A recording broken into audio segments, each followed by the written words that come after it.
Assalamualaikum warahmatullahi wabarakatuh.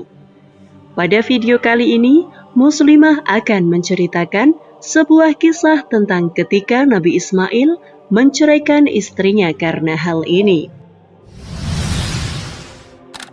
Dalam buku Kisah Para Nabi, sejarah lengkap kehidupan para nabi sejak Nabi Adam alaihi salam hingga Nabi Isa alaihi salam oleh Ibnu Katsir.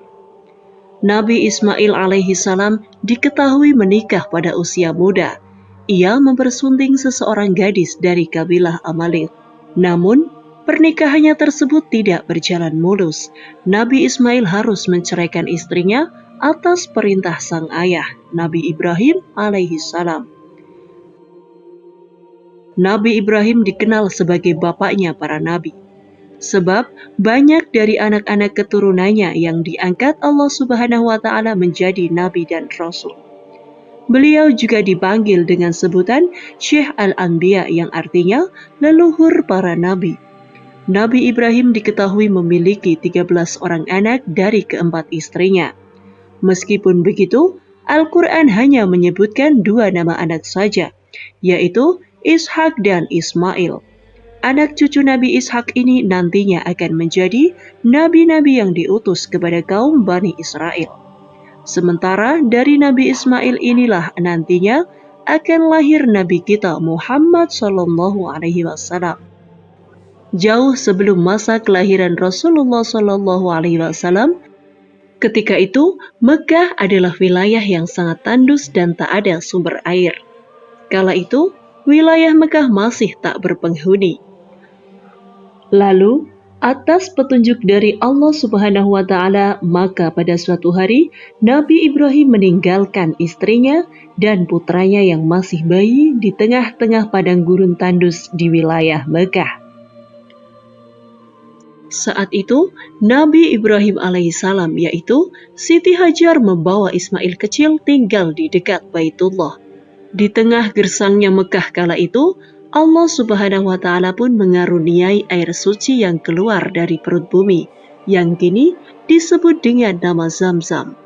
Dengan air Zamzam inilah Siti Hajar bisa bertahan hidup dan menyusui Ismail kecil. Beberapa tahun kemudian Nabi Ismail pun tumbuh menjadi dewasa. Beliau kemudian menikah dan masih tinggal di wilayah Mekah. Pada saat itu, ibundanya yaitu Siti Hajar telah wafat. Pada suatu hari, Nabi Ismail berpamitan kepada istrinya untuk pergi berburu. Tak lama setelah itu, ayahnya Nabi Ismail yaitu Nabi Ibrahim datang ke Mekah. Ibrahim pun langsung menuju rumah Ismail. Maka sesampainya di rumah Nabi Ismail, Nabi Ibrahim bertemu dengan istri dan anaknya itu. Saat itu istri Nabi Ismail tidak tahu kalau yang datang adalah mertuanya. Karena selama menikah, istrinya ini sama sekali belum pernah bertemu dengan mertuanya. Kemudian setelah mengucapkan salam, Nabi Ibrahim bertanya, "Apakah Ismail ada?" Istrinya menjawab, "Suamiku sedang tidak ada di rumah, baru saja dia pergi berburu."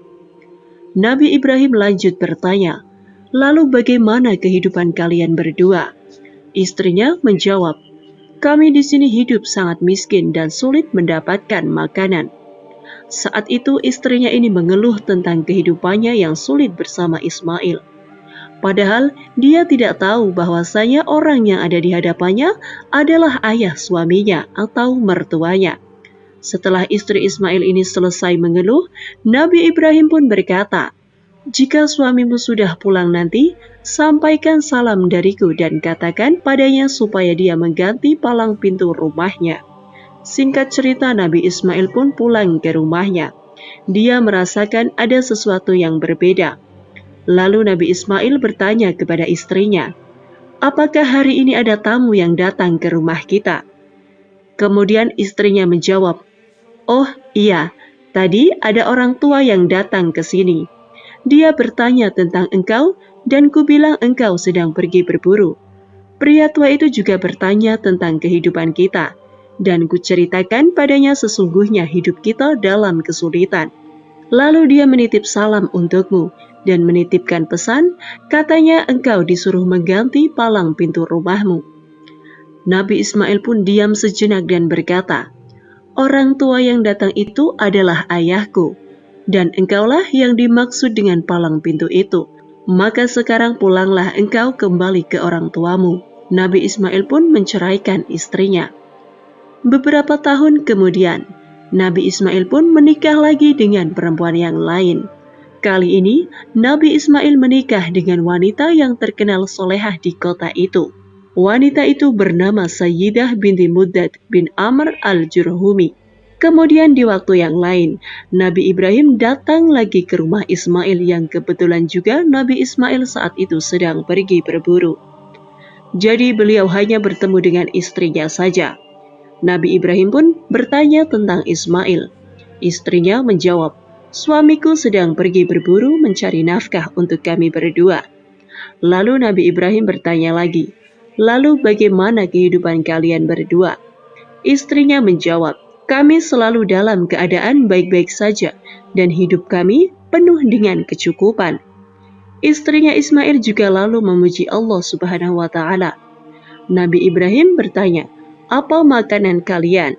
Istrinya menjawab, "Kami makan daging." Nabi Ibrahim bertanya lagi, "Apa minuman kalian?" Istrinya menjawab, "Kami minum air." Maka Nabi Ibrahim berdoa, "Ya Allah, berkahilah mereka dalam daging dan air mereka." Rasulullah Shallallahu Alaihi Wasallam bersabda, "Saat itu belum ada biji-bijian di Mekah, dan seandainya ada tentu Ibrahim sudah mendoakannya."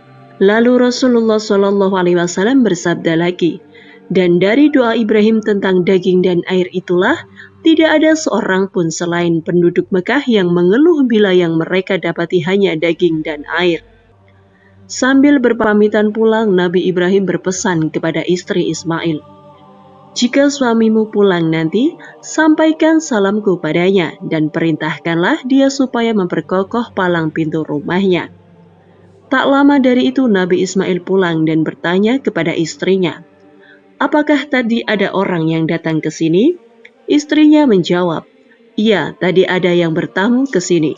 Tadi datang seseorang yang sudah tua dan memiliki penampilan yang sangat baik. Dia bertanya kepadaku tentang engkau.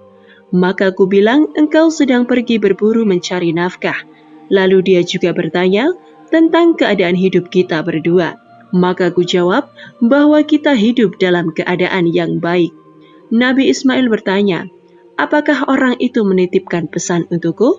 Istrinya menjawab, "Iya, dia titip salam untukmu dan berpesan supaya engkau mempertahankan dan memperkokoh palang pintu rumahmu." Ismail berkata, "Dia adalah ayahku, dan palang pintu yang dimaksud adalah engkau istriku. Dia memerintahkanku untuk mempertahankanmu." Dari pernikahannya dengan Sayyidah, Nabi Ismail dikaruniai 12 orang anak yang bernama Nabi Qaidar, Wasbil, Maishi, Masma, Mashi, Dausa, Aror, Yatur, Nabash, Tayyima, dan Qaidama. Pelajaran penting yang bisa diambil dari kisah ini adalah: pertama, jangan menceritakan aib rumah tangga kepada siapapun. Ada hadis dari Abu Sa'ad Al-Qurdi. Rasulullah Shallallahu Alaihi Wasallam bersabda, "Sesungguhnya manusia yang paling jelek kedudukannya di hari kiamat adalah seseorang laki-laki atau suami yang tercampur dengan istrinya, kemudian membeberkan rahasia istrinya tersebut." Hadis riwayat Muslim. Larangan membuka aib suami juga ada di hadis yang lain. Rasulullah Shallallahu Alaihi Wasallam bersabda, "Tidaklah seseorang hamba menutup aib seorang hamba yang lain di dunia, melainkan Allah akan menutupi aibnya di hari kiamat." Hadis riwayat Muslim. Kedua, turutilah perintah orang tua. Boleh menuruti perintah orang tua untuk menceraikan istri jika memang ada sebab yang benar. Tapi menuruti semua keinginan orang tua dalam hal menceraikan ini sebenarnya tidak harus. Ada orang yang bertanya kepada Imam Ahmad, apakah boleh menceraikan istri karena kedua orang tua menyuruh untuk menceraikannya? Imam Ahmad menjawab, "Jangan kamu talak." Orang tersebut bertanya lagi, "Bukankah Umar pernah menyuruh anaknya untuk menceraikan istrinya?" Imam Ahmad menjawab, boleh kamu taati orang tua jika bapakmu sama dengan Umar, karena Umar memutuskan sesuatu tidak dengan hawa nafsu. Ketiga, jadilah istri yang baik. Rasulullah Shallallahu Alaihi Wasallam pernah bersabda, sebaik-baiknya perempuan di antara kalian adalah yang sangat sayang kepada suami, yang memiliki banyak anak, tidak kasar, membantu suami dalam kebaikan ketika mereka bertakwa kepada Allah. Dan seburuk-buruknya perempuan di antara kalian adalah mereka yang suka berdandan atau berhias ketika keluar rumah. Sombong, merekalah perempuan-perempuan munafik. Mereka tidak masuk surga kecuali seperti burung gagak bersayap putih atau sangat langka. Hadis riwayat Baihaqi. Demikianlah kisah yang Muslimah sampaikan kali ini. Semoga kisah ini bermanfaat dan bisa menjadi pembelajaran bagi kita semua. Sampai jumpa pada kisah-kisah selanjutnya. Akhir kata, wassalamualaikum warahmatullahi wabarakatuh.